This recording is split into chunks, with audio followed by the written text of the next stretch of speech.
So, hello everyone, and welcome to the Filipino Freethinkers podcast that's also a video. Today we're doing another conversation for a cause, this time with Russell Blackford. Hi, Russell. Hi, I'm glad to be talking to you. How's it going at your end? It's great. It's great. In fact, we just did our Pride March last weekend, LGBT Pride March, and we highlighted the importance of coming out as a member of the LGBT community or from whatever Right. closet. So, Yeah. you of course wrote this book, the 50 Voices. That way I turn around that way, but Oh, 50 it's Voices of Belief is the book you're holding up there. yep, and it's You a. just had upside down. Oh, sorry about that. Yeah, but your book is 'Cause I co-edited that book with Udo Schucklink back in 2009. It was published just on 4 years ago now. And we've got the new book out that we've co-written, which is this one, and 50 yeah, Great Myths About Atheism. yeah. Hopefully that was not upside down. I'm excited about getting that as well as your other books that we are going to talk about today. So let's start with the first one.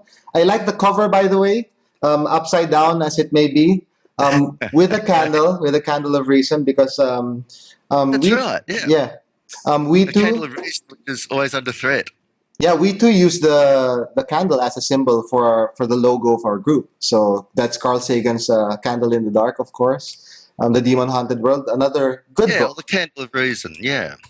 So Yeah. when was the Candle of Reason lit for you? Can you tell us a bit about your story? Of course, I read it already, but for the benefit of Okay. of our viewers, yeah. Yeah, well, it's a slightly long story. I grew up back in, like the 1960s, that sort of period, at a time when Australia was a more religious country than it is now. It was a relatively secular country, but a more religious country than now. And so I was surrounded by at least low-key religiosity. But I really decided when I was about 9 years old that all of this, was just the mythology of our age, that in a future time it would be seen that way. And there's no reason to believe in, the Christian God any more than there was reason to believe in, say, the ancient Greek gods. So that was my initial thought. Too much Greek mythology, maybe, but a lot of science. I was reading a lot of popular science when I was a child, and I think that influenced my orientation to the world. But look, during my teenage years, I did actually get involved with religion in a much more intense way. And when I was at university, I actually was a member of the Evangelical Union on my local campus. I, in fact, had got to the point of being the vice president of the Evangelical Union. But during that time, and during that whole time, really, I still wondered, at an intellectual level or a philosophical level, whatever you want to call it, whether this did add up. And during my university years, I struggled with that very intensely. It didn't seem to make sense to me for all sorts of reasons. And it was actually towards the end of my term, I guess, as vice president of the Evangelical Union, that I decided once and for all, no, this did not make intellectual sense. I just could not go on believing this stuff. So I fairly quietly just, dropped out of the Evangelical Union and those sort of campus activities, et cetera, et cetera. It's not like I made a big fuss about it. It's not like I went around, getting into arguments with my former colleagues or anything like that. I just quietly dropped it because it did not make sense to me.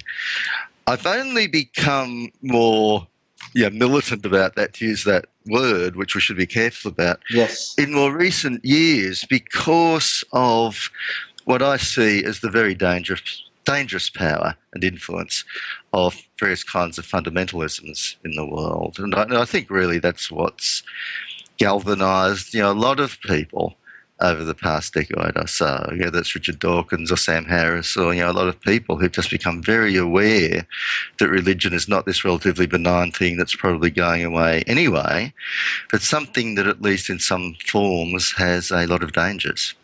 So you mentioned something about militant atheism. Of course, from reading the book, it becomes quite obvious that there's a variety of diverse voices with different styles and techniques. And atheism is definitely not a monolith, as you repeatedly No. try to make clear. But that being said, was there a common thread in all of these stories? Would you think thematically? Look, they do vary greatly. look, I think if there's a common story there, it's the one that I just told about concern about the influence of religion, politically and socially. People come to atheism from many different points of view. You get someone in Germany who's living in a very post-religious society, and he argues, well, we shouldn't even think about religion anymore. We should be beyond even worrying about that, or even considering ourselves atheists or using that sort of terminology. But he can still see beyond his own environment what's going on in the world. I mean, some people grew up as Christians or Muslims or whatever it might be, and they had to wrestle with the ideas. Others always were not involved in religion, but were non-believers. So there's a variety there. But I think the reason so many people were prepared to cooperate was because of this worry about the return of religion.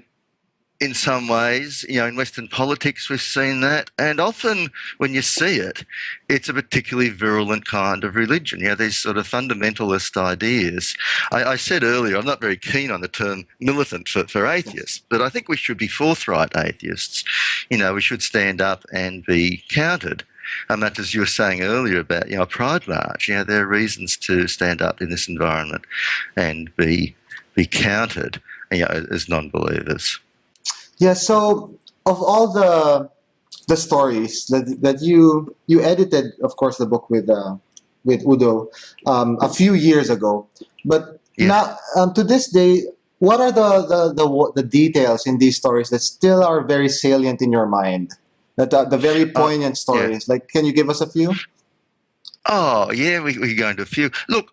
The essays vary greatly. Some are very autobiographical, some are more analytical and philosophical, right? So, Yes. for example, Philip Kitcher has a piece there, a much more philosophical piece, which I think is one of the strongest pieces in the book. And Kitcher, of course, as you may know, is someone who is very aware of, the positive sides of religion as well as the negative sides of religion, and is very eager to find a way of replacing things like the sense of community that religion can give, particularly in countries where there may not be a lot of alternatives, such as some parts of the US, and I would imagine, if not all of your country, parts of your country as well. So you have those sorts of stories.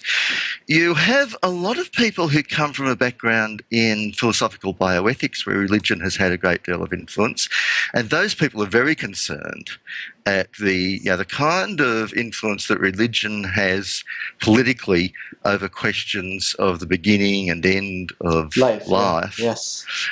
And of course, often the middle part of life too, if you are the sort of person that, religion typically does not approve of. So Peter Tatchell has a very powerful piece. Tatchell, as again is a very well-known gay activist. I've met him in the UK, and he tells his story, which is, I think, quite poignant. But others just found it didn't add up for them. They may be concerned now, but at the time, like me, they found it, it just didn't really add up, or it just couldn't really stick intellectually against everything else they knew about the world. So you read some of the pieces by, say, Greg Egan, the science fiction writer, or Julian Bergini, and you get that side coming through. So they are varied, but they do come together with a common concern. But thank you for that. But that being said, all of the article or the essays in this book are great, and I recommend everyone to get a copy of the book. When you were coming up with this list, and thank you, by the way, for coming up with this list, because I now have a list of people to invite to this interview.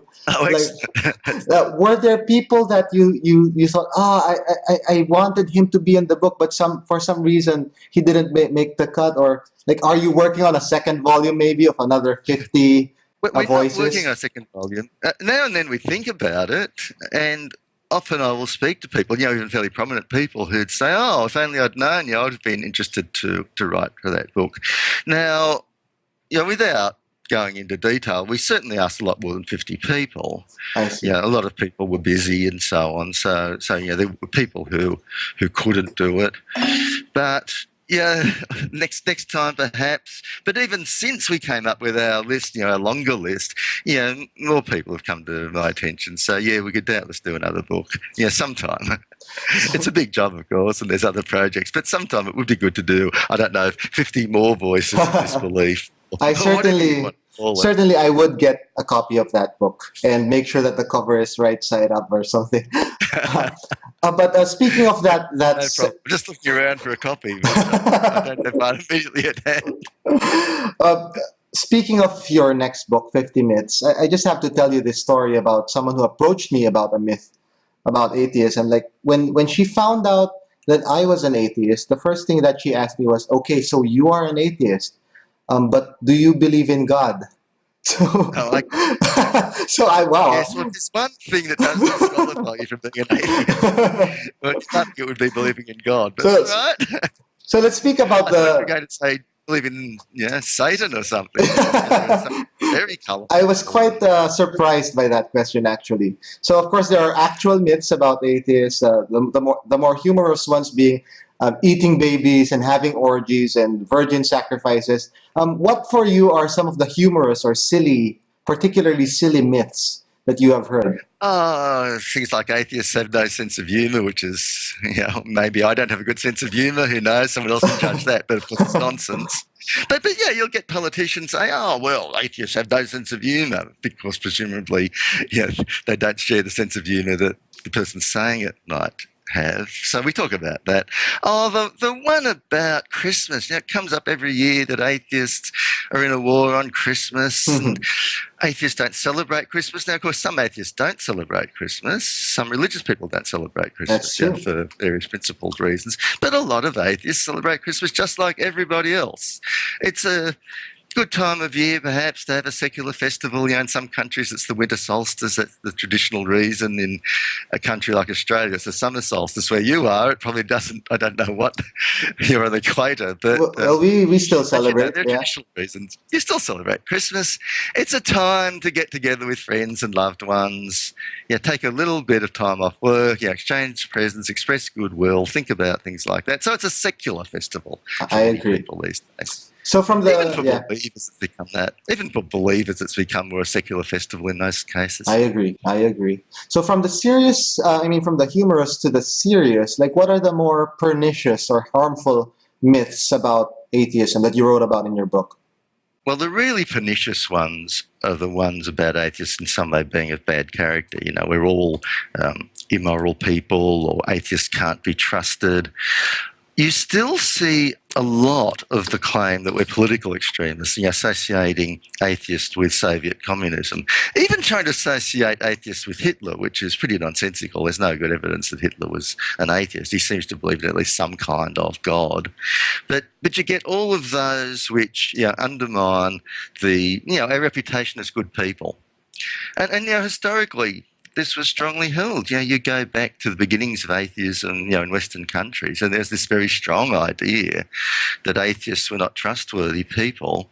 And, if you had a country where larger numbers of people were atheists, the entire social order, the political system, the legal order would break down. Obviously, that has not happened in countries with high proportions of Scandinavia, atheists, but that was a fear. Yeah, like Scandinavia or other countries in Western Europe. But there was that fear, and a lot of people still believe that. So even atheists, in my experience at least, and I have my own stories about this, have myths about atheists as a group themselves. So can you give us some of the myths that atheists believe about themselves? Well, not necessarily myths about atheism as a whole, but a lot of atheists put forward these myths that we should fear a militant atheism. I see. I queried that word earlier because atheists aren't going around blowing things up or whatever. No one's militant in that sense who's in the mainstream of atheism. That there's an intolerant, aggressive atheism that needs to be feared. That the so-called new atheists are strident and arrogant, and they want to drive religion from the public sphere. Now, of course, we probably do want to drive religion from politics and government, Definitely. but not from the public sphere. We don't want to shut up people who want to express their religious views. So those sorts of myths are very powerful, and they even come often from atheists. I see. Now let's look at it from the other perspective. Like, are there myths about theists that some atheists sometimes hold? Oh, sometimes. Look, sometimes atheists seem to think that theists, Yeah, Christians and others, are automatically of bad character, right? I mean, you can't make that kind of assumption either. We really definitely. should look at each other primarily as, as fellow human beings. So yes, there can be. So Yeah, can. what is it about 50? You've written so far two books with 50 in the title. I the other day I interviewed Guy Harrison. Like, he has three books that are skeptical in nature with 50 in the title. So he's Right. in the lead by one. Are you planning to catch up? I want to assure you that the 50 had nothing to do with, say, 50 Shades of Grey, which I think had not actually come out at the time. But a lot of people immediately make that connection. No, look, the only reason for 50 going the title was, as it happened, we ended up with 50 essays. Now, that was with people coming in, people dropping out, and so on. And we found, strangely enough, that it was coming down to 50 essays. And we were looking for a title. We had the working title of just the Voices of Disbelief, right? And we'd had various other working titles, but you talk to your marketing people, and Udo and I were using this title, Voices of Disbelief, as our working title by that stage. And they thought it would be catchy to call the book 50 Voices of Disbelief, Why We Are Atheists. So that exact title actually came from the marketing people at Wiley Blackwell. As for 50 Great Myths About Atheism, Wiley Blackwell had actually done a book called 50 Great Myths of Popular Psychology. I So see. the idea was you could have further books in a kind of series of myths, right? Myths about various topics. So I remember when we were discussing this with our commissioning editor, he said, well, look, there may not be 50 great myths about atheism, but there might be 10 or 20 or 13. We could have a book, 20 great myths about Udo and I then started thinking, and we started listing myths that we had heard. We wrote to friends and colleagues, and we asked about myths that they had heard, and we quickly formed the view that we would actually be able to find 50. If you maybe stretch the idea a bit more widely, we can talk about that in a moment. Myths that have something to do with atheism. So it fitted. It fitted both the idea that had come from Wiley Blackwell that it could go with 50 Great Myths of Popular Psychology and any other 50 Great Myths books that Wiley Blackwell did, but it also made sense as a sequel to the I agree. 50 Voices of Disbelief book. Well, if you somehow think that you want to catch up to Guy Harrison, I can suggest maybe 50 myths about philosophy. I'm sure you've heard a lot of those. Can you give us some of the myths about your profession that maybe have irked you or are pet peeves of yours? Look, I don't know. I doubt that there's 50 great myths about philosophy and philosophers. You certainly will get ideas, that philosophers are people who live in an ivory tower and they speak this, a gobbledygook that makes no sense to ordinary people, and the problems they're dealing with are very rarefied problems that are of no relevance to ordinary people. You'll get ideas that philosophers operate without regard to the findings of science. And as with the 50 Great Myths About Atheism, you could probably investigate those myths and find that there's some grain of truth in some of them. We make this point strongly in the book that if there is a grain of truth in any of these 50 great myths, we will identify it. I mean, it's true that some philosophers do seem to have lost contact with what really is bugging ordinary people, and have become increasingly technical and rarefied in their language and can only speak to each other. That is true of some philosophy and some philosophers, and it is a concern. But that said, in my experience, philosophers are far more concerned to speak clearly to ordinary people, an ordinary educated audience, than you find in many of the other humanities. So I think that is a bit of a myth. I think I agree. Most philosophers, at least in the tradition that I work in, are very aware of science and well informed about science. We don't, of course, claim to be scientists. We don't claim that we can be actually going out there and correcting science in that sense, although where there is bad science that uses poor arguments. Science depends on arguments like everybody else. Philosophers, as people who are well trained in formal and informal logic, perhaps have something to say about science, but by and large, we're pretty deferential to science, right? I suppose the truth in that myth, though, is that philosophers will look at very fundamental issues, and they can look at issues like, well, why is science justified in its findings in the first place? Now, that's not something that scientists like to hear. So you could perhaps find a grain of truth, but philosophers in the analytic tradition that I've been trained in are very aware of science. We try to be as well informed by science as we can be and to be responsive to the emerging scientific picture of the world. So you mentioned that you're deferential to science, which is, of course, a very good thing. But there are some people who claim to be trained at philosophy and who claim to be very good at it that aren't deferential to science, and they call themselves theologians, theologian philosophers. So what do you think is the distinction between the kind of philosophy that you practice and theology? Okay, well, I am trained in the analytic tradition of philosophy, which is very much, grounded in empirical findings and in logic and in conceptual analysis. A lot of what happens in philosophy is just trying to get our concepts straight. And that goes way back to Socrates. What Socrates found all those centuries ago is a lot of the concepts that we have in our minds, we just don't have very clearly. They're very fuzzy. They're often not coherent. So a lot of just trying to get our concepts as clear as we can, or if they're not coherent, trying to sort out why they're not, or where they break down. So that's what the philosophy that I'm trained in is all about. That's analytic philosophy. Yeah. I mean, theologians are trained sometimes in analytic philosophy, to be fair to them, but they have other priorities, right? Yes. They tend to be religious. Not all theologians are religious, of course. You can practice a form of theology in a kind of objective, analytical way. But they tend to be apologists for religion, and they tend to be involved in interpreting holy texts. Often interpreting holy texts in ways that are meant to update them for current circumstances, often interpreting holy texts in a properly scholarly way, trying to work out what was their provenance and meaning at the time. But it's a different kind of tradition. Now, look, within theology, a lot of good work actually gets done, but that good work is not good work in discovering the nature of God. I don't think there's something to discover. And to that extent, theology would just be a pseudo-science or a pseudo-humanistic inquiry. But a lot of good textual and historical scholarship goes on under the umbrella of theology, of course. So, and we have to remember that. Okay. Fair enough.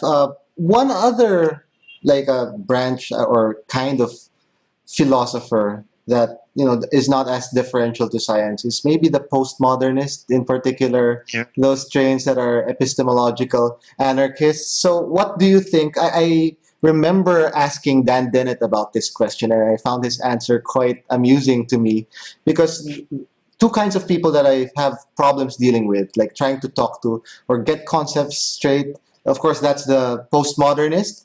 And the other one is the objectivist. So as a philosopher trained in analytic philosophy, what do you think of these philosophies, postmodernism and objectivism? Two ends of the... Look, it's often hard to nail down what postmodernism even is, and that's one of the biggest problems with it. Is it something to do with modernism as the artistic movement that was so strong in the 20th century, or is it something to do with a rejection of modernity, the period of history that, I don't know, starts perhaps in the 16th century? If it's the latter, I have a great concern. Modernity, whatever its faults, has a great deal going for it. During the 16th and 17th and 18th centuries with the Enlightenment, we had this turn away from sources of authority in religion, in particular, holy books, priests, church traditions, to looking at what we can know via reason and via experiment. And that has been one of the greatest achievements of our species. Now, to the extent that this idea of post-modernity is involved in postmodernism, I think it's something that we should be rejecting quite strongly, this idea that we are now somehow post ideas of reason and science and secularism, and we should be returning to something more like the situation in, say, the late medieval period. That strand in postmodernism concerns me very greatly. But I don't want to say there's no value at all in anything being done by continental philosophers, say, who might be in that tradition. In some cases, they too are just trying to nail down concepts that can be slippery, not coherent and so on. And they're trying to nail those down in their own way. Often, unfortunately, they've developed their own very technical vocabulary, which, again, loses their connection with what's really bugging ordinary people. At the same time, continental philosophy is sometimes very responsive to that. Sometimes you have to go to the continental philosophers to find people who really are worried about the human situation rather than some very technical problem that might be discussed in some of the analytic philosophy work. So I don't know what Daniel Dennett said, but I have to give a fairly complicated answer here because I think there is value in some of what they're doing, but I think there are also aspects that are very worrying. But there can be aspects that are worrying about my school of philosophy as well, as it becomes more and more fragmented and more specialised. We always have to remember that the great questions that come up in philosophy about what is a wise way of living your life, what is a wise way of understanding the human situation, those sorts of questions which do bother ordinary people have to be addressed in a way that makes sense from the point of view of ordinary people. What about objectivism, the other end of the certainty spectrum, so to speak? When you mean objectivism, do you mean with a capital O, the Ayn Randian? Yeah, do you mean that, or do you? That's what I mean. There's another one? I wasn't aware that there was another kind of objectivism. Sometimes the term is used in different ways. Sometimes it's just used of people who think that there are, say, objective moral truths, right, or there are objective values. So I didn't know whether you meant that or whether you meant the sort of Ayn Rand school of thought. Look, I don't have a lot of time for Ayn Rand style. Okay. I understand. I perfectly understand. So you mentioned, of course, about grasping slippery ideas and concepts and, having to have been trained in the discipline to appreciate the nuances. But one of the defenses that people who defend religion or theology use is that to properly criticize religion, you have to have been trained as a theologian to that extent, to be trained to read the Bible like they have. Like they say, you only dismiss it, but you have no right to dismiss it if you're not trained in the discipline. What can you say about this kind of argumentation? Yeah. The trouble is, part of that discipline, at least, is pseudoscience, right? Look, to the extent that there is good historical and textual scholarship which reveals the provenance of holy books, or begins to sort out the provenance of holy books, was the Old Testament or the first 5 books of the Old Testament really written by Moses. Textual scholars can dig into these sorts of questions, and invariably what they find is that what was historically believed about the origin of the holy books is very, very doubtful, right? I think people like me should be deferential to that kind of scholarship. I can't do that kind of scholarship. But as with anything else, the arguments that these people put forward are open to logical analysis. If they're putting forward some sort of argument as to why we should believe in the existence of God, that is something that philosophers can analyse. We can analyse whether the deductive logic there, if it's using deductive logic, is good, valid deductive logic. If they're relying upon something else, some sort of informal, perhaps inductive logic, we can analyse the strength of those sorts of arguments. We're better trained in that than most people are, probably better trained than the theologians themselves are. They can put forward all sorts of considerations about those sorts of things, and we certainly have the training needed for that. And of course, any ordinary intelligent human being who has a good grasp of logic can also make those sorts of criticisms. Philosophers are highly trained in logic, but ordinary people can understand logic as well. So I don't think theologians are insulated from criticism in that way. I see. Sure. historical textual scholars have to be deferred to some extent, but historical textual scholarship is actually one of the things that's undermined the authority of religion over the last few hundred years. I agree. You mentioned a while ago the value of reason and science and secularism, and I particularly appreciated that because that's the motto sort of our group. Like, we're very big advocates and activists for secularism.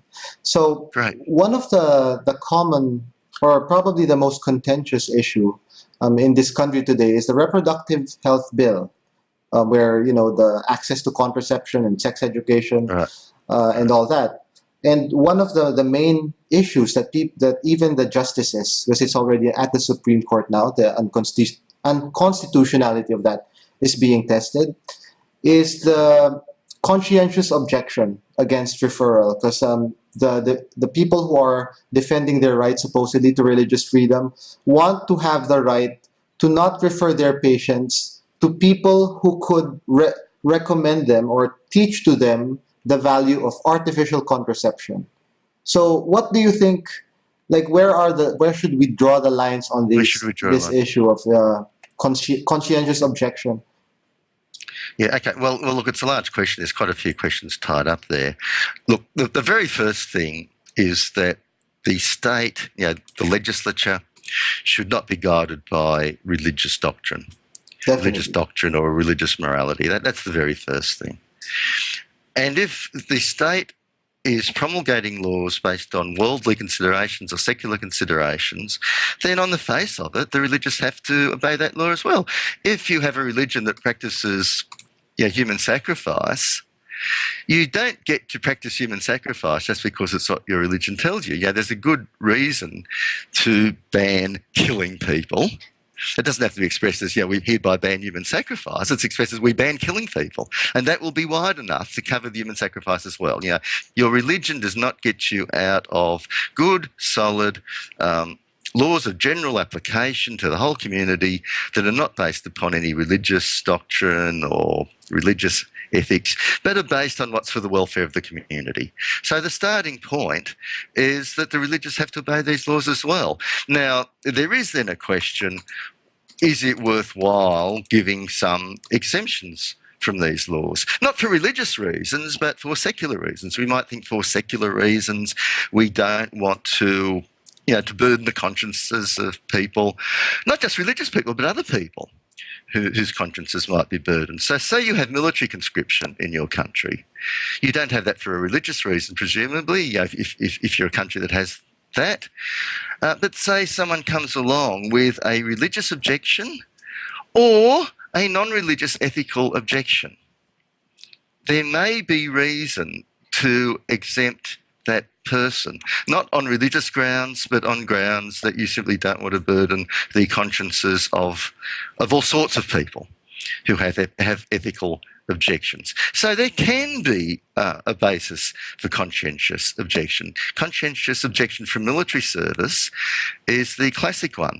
Now, when you start moving into something like the healthcare system, where pharmacists may want to object to selling contraceptives, or doctors might want to object to carrying out abortions, you then have to balance, well, what's the public interest in giving them that exemption versus the public interest in the damage that may be done if you give them the exemption. Right? And that is also a secular issue. I think we should be prepared to compromise on these things, but we can't compromise too far. What if you live in a small town where the only pharmacy is run by a Catholic who is not prepared to sell out to sell contraceptives, say to anybody if they're driven by strict Catholic doctrine, or say to unmarried women? Well, you're going to cause a lot of ordinary secular worldly damage if you allow conscientious objection in that case. So look, to summarise this, conscientious objection is something that can be granted for secular reasons. It's often granted in the situation of military service, but you have to limit it. You have to take into account the damage that will be done if you do grant the exemption.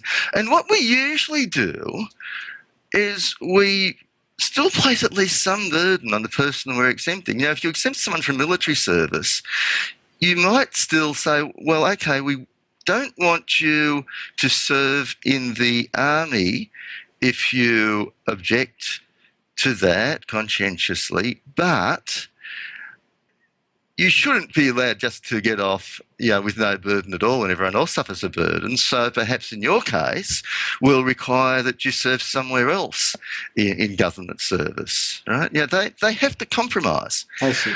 If you allow a particular doctor not to carry out abortions in certain circumstances, well, that may, in some circumstance, be the right answer, that they have to compromise. You might still require them that they have to keep a register of colleagues who are prepared to carry out the abortion and to refer someone off to that colleague. So the details of the law need to be worked out, in a secular way, looking at the worldly balance of interests. But I do repeat that the interest in not having your conscience burdened can be an interest that the government takes into account. The government might think it's perfectly morally right that people serve in the army, but if someone has an ethical objection, it may be the correct thing that the government not burden that person's conscience, but require some kind of alternative service, probably from that person. I just want to clarify that abortion is still not legal here in the Philippines. Okay. And I was talking about in particular just artificial contraception. So, okay, yeah. The issues have actually come up in places like Australia have tended to be where abortion is legal, and may even be needed to save a woman's life or whatever. And so the question is, can you make it compulsory for the doctor to carry out the abortion? Well, I say, even if you give them an exemption in those circumstances, you're going to have to do something to make sure that the woman's interests are properly treated. Like the referral, as you mentioned, referral to a colleague. And it has to work. If it's not practical for that to work, you have to say, sorry, we're not giving you that conscientious objection. I agree. But as for contraception, sure, Roman Catholic doctrine says that any sexual intercourse that takes place, in circumstances where you've done something to avoid procreation, the word they like to use, that is against the natural law. Now, that kind of thinking should not influence government at all. But I agree. If someone does want the conscientious objection, you've got to look closely at whether that's sustainable. It may not be. You've got to look at the interests of women who should have access. And of course, I forgot to mention that you've written a book about this, Freedom of Religion and the Secular State. And anyone who wants to understand the nuances of freedom of religion versus the promotion of secular values should definitely check out your book. And another very contentious issue related to this is indoctrination of children, whether something like that could be counted as child abuse. Because indoctrination in some cases, or depending on your perspective, in many cases, can do actual harm, like trauma or conditioning a child even into adulthood to behave in a certain way that's not very promoting of their well-being. So what's your take on this? Again, you have to be a bit careful. Richard Dawkins has so often been accused of saying that teaching religion to children or teaching the doctrines of your church to children is child abuse. He never really said that. What he said was that when organisations like the government start classifying children as, say, a Catholic child, that is a kind of child abuse. The child is probably too young to form the view one way or the other, and you should really just say, well, it's a child being brought up by Catholic parents. But talking in terms of a Catholic child or a Keynesian child or a Marxist child is just the wrong way to talk about children. The other thing that he says, and by the way, I agree, and I also agree with the other thing that he says, which is some religious teachings, when they are taught to children, can be so traumatising that they can amount to a form of child abuse. And he's thinking there of doctrines about how you're going to burn forever in hell unless you believe certain things or do certain things. And this can be taken to an even greater extreme. The doctrine itself is extreme enough that some Protestant fundamentalist Christians still will go to great lengths to get that doctrine into children. You've probably heard of the hell houses. Yes. Where kids are taken along to hear these, you see and hear these extremely emotionally powerful simulations of what it would be like to burn in hell for eternity, with people screaming around you, recordings of people screaming and all the rest of it, to drive that fear into you. Well, I think at that point you are getting into child abuse. So you have to look at this the way you look at child abuse normally. Is it conduct that's going to have traumatizing, damaging effects on the child? I'm not so much worried that children may be brought up with a false belief in God, right? I mean, children are brought up with all sorts of controversial value systems and so on, and beliefs about the world all the time. I would not classify that as merely child abuse. In fact, I would not want the state to start saying, belief in God is false, and therefore we're going to stop it being taught to children. I think that would be massive overreaching on the part of the state. But if children are being traumatised by some of these extreme actions that some religions indulge in, well, that could well be a proper occasion for the authorities that deal with child abuse to step in. The other thing about abuse of children is medical treatment is often denied to children for religious reason, or the wrong kind of medical treatment is given for religious reasons. Well, we have good general laws requiring that proper medical treatment be given to children. And once again, the fact that you're not obeying those laws for religious reasons, that should not be an excuse. Those good secular-based laws of general application to everybody should be applied to everybody, just like the law of murder. Yeah.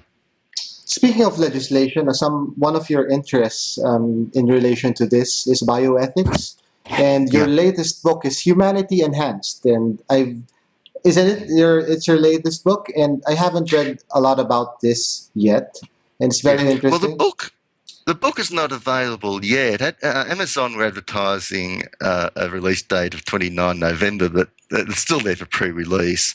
And the book does have a 2014 copyright date on it, right? Yeah. There's always a bit of fuzziness as to when a book actually turns I thought it was out because I checked Amazon and the price was there and it was clickable, like you could, Yeah, you can pre-order it. I see. You can pre-order the book now. But it will actually be available over the next few weeks. It'll be getting into warehouses, including Amazon's warehouse. The book is about the technologies of genetic choice. So it's about how pre-implantation genetic diagnosis might be used to select embryos. It's about the prospect of human reproductive cloning. It's about the more futuristic prospects of genetic engineering of human embryos, which might be done for some health reason, or it might be done for some reason that arguably goes beyond health, in an attempt perhaps to increase the intelligence or physical abilities and so on of children. So the whole book is about those sorts of technologies and what, if anything, should be done about them. Should they be banned? Yes. Should they be regulated in some way? What should happen? The thesis of the book is that we have actually enacted a lot of quite draconian legislation against these technologies that really was a moral panic. It was really not necessary. It was driven in part by religious considerations. It was driven in part, just by fears of what new technology may bring. And often the reasons given for the actions that have been taken and are being taken legislatively they've not been rational and they've not been liberal. They're not reasons that should stand up to scrutiny in a liberal state. And by a liberal state, I mean a state that values individual liberty, freedom of speech, acceptance of social diversity, and so on. From what I've read about the objections to the ideas in the book, it's mainly people claiming that, that people who perform these procedures do not know or cannot be able to grasp the impact on society of such technologies. In the long run, would that affect society? Would it be a net positive thing or a net negative thing?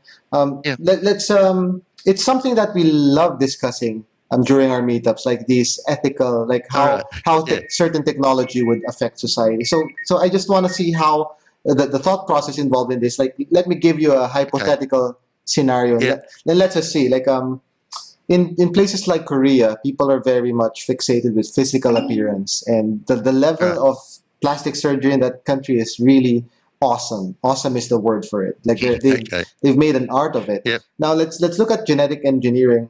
Like, physical attractiveness is definitely an advantage. It might not be a virtue Right. for some people, but it's definitely an advantage. And people who do not have it are at a disadvantage in many fields of life, not just reproduction, but getting a job or succeeding in any Yeah. field. So, would genetically engineering people to be more attractive have a more positive effect on society as a whole than the alternative of genetically engineering people to not see attractiveness as a Right. primary virtue. So in Yeah. this The trouble hypothetical is both question, of yeah. those. The trouble is both of those things may be very difficult. Yeah. If you're trying to engineer people to think in a certain way, a very specific way there, you're not any longer being physically attracted to other people. I mean, that's going to be a very, very difficult task, and it's almost unimaginable that we could do that. What we might be able to do, I suppose, is genetically engineer people so they're more likely to grow up with, say, facial symmetry, which is a large part of what physical attractiveness is all about. But a lot of what's involved in whether people have facial symmetry is not genetic at all. It's all sorts of environmental influences that they undergo, in utero and as they're growing up. So I don't know that genetically engineering people for physical attractiveness, to the extent that that has some sort of universal meaning, is necessarily going to be a huge thing either way. It'll mean that we would engineer people for, I suppose, greater facial symmetry and for greater health. Now, the greater facial symmetry one, as I say, probably genes don't have that much to do with it, generally speaking. And as opposed to genes that might bring about fairly extreme kinds of facial asymmetry, we're not talking about that at the moment. But my face, say, being more symmetrical than it currently is, the extent to which it's symmetrical, probably not so much to do with my genes anyway. Probably other things about how I grew up. Uh, Health, I mean, part of beauty is just health.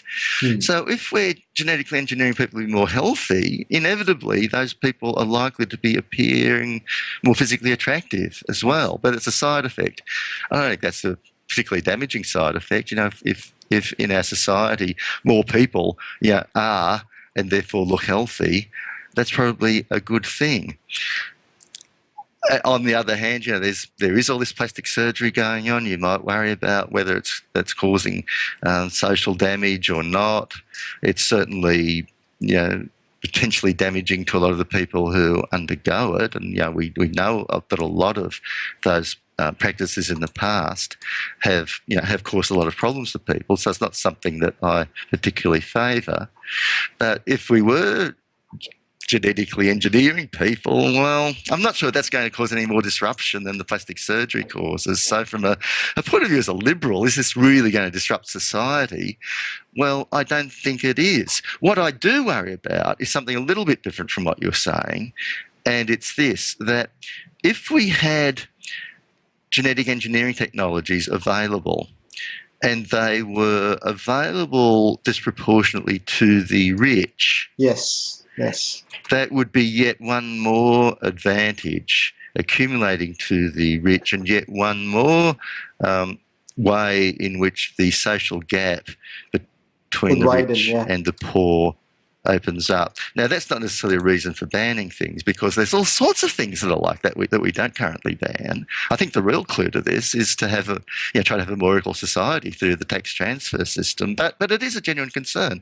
Every time we have something that's differentially available to the rich, whether it's private schools, whether it's various kinds of technologies, whether it's various kinds of cultural opportunities, that does some social damage in each case. So yes, genetic engineering of kinds that gives the sort of advantages you're talking about and is available differentially to the rich does have some potential to do social damage, and that has to be worried about. But as I say, it's like a lot of other things, and the deep issue is what should we be doing to reduce that gap in other ways. targeting one particular aspect. I mean, why not ban private schools as well? Nice. Yeah. An exciting book, and I'm sure we'll get a lot of very interesting discussions during our meetups. So I look forward to getting that. Okay. You have said that silence is not an option for people of reason. But a lot of people, of course, you're referring to non-belief and criticism of Yeah. religion, but a lot of people are claiming now that you have to go beyond just atheism. George Jacob Holyoake said, if you attack religion, and you have to have something very positive to replace it with, and for him it was secularism, or that kind of for he was referring to secular humanism in a way, in that sense. And Right. people like in the United States have come up with this thing called atheism plus, which is atheism plus a Right. lot of concern about social issues such as Yeah. gender and race and all that. So do you think that there is still value in promoting just atheism and just criticizing religion, or do you think that secular folk have an ethical or moral responsibility of some sort to go beyond that into caring about other social justice issues? Look, there probably has to be a division of labour to some extent on these things. Not everybody can cover every possible issue that's important. So I was talking to someone about this the other day in relation to the scientific skeptic movement. Yeah. Now, the scientific skeptic movement specialises in scrutinising paranormal claims about alternative medicine, a whole lot of claims that don't make a lot of sense given what we know so far from modern science. So claims about reincarnation, claims about homeopathy, claims about extrasensory powers, those sorts of claims that don't stand up well against science. Now, I think that's perfectly fine. There's so much work to be done there that you could dedicate your entire life to that series of causes, and you're not under some sort of obligation to stretch yourself thinner, and even to spend a lot of time arguing with theologians and philosophers of religion and the rest of it. You could quite happily and properly specialise in that cluster of issues that involves the scientific skeptic movement. I think it's also quite legitimate to spend your time basically arguing for secularism, arguing that religion should be kept out of government. Government, the legislature, and the legal system. There's a lot of work to do there, a huge amount of work. So I don't think that someone who's devoted their life to that cause, the cause of secularism, necessarily has to spend a lot of time worrying about the scientific skeptic movement, or being the person to be pursuing the racial and gender issues that you're talking about, and on it goes. People do, to some extent, have to specialise in what most interests them, and based partly upon where their talents lie. That said, sure, I think there's going to be a great deal of overlap in who these people are. A lot of atheists are going to be scientific skeptics in the sense I was describing, because they will very likely have reached their atheistic position through being informed by science, and they're going to have a good idea of the scientific worldview, and that's going to lead them to taking that scientific skeptic viewpoint. They may not spend a lot of time on it because they have other priorities, but they will tend to have that viewpoint. They will tend to believe in things like gender equality, right? Because a lot of the reasons against gender equality are reasons that have been sort of fossilised by religion. Once you sweep religion away, it's very hard to find any justifications for gender inequality. So there are going to be reasons why atheists tend to be strong in opposing gender inequality, opposing sexism and misogyny and so on. But that doesn't mean they can spend all their time on that either. There are a whole lot of these issues, and the lifespan of human beings and the capacities of human beings are limited.